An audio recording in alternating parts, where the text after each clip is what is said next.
প্রতিদিন রাত্রে আমি নাইট ডিউটিতে যাই আর তুমি বাসায় না গড়লে এসে রঙ্গলীলা করো, তাই না?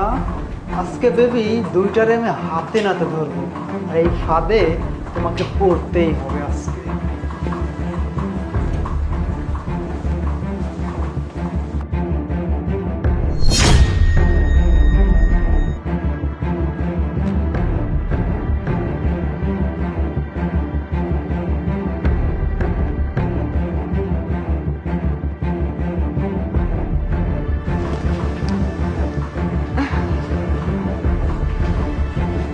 আরে তো নয়, চলে গেছে।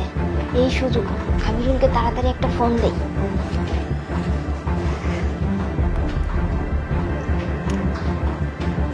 হ্যালো, হ্যাঁ আমিরুল, তুমি কোথায়? ও আচ্ছা, শোনো না বেবি, তাড়াতাড়ি আমার বাসায় একটু চলে আসো। আরে হ্যাঁ,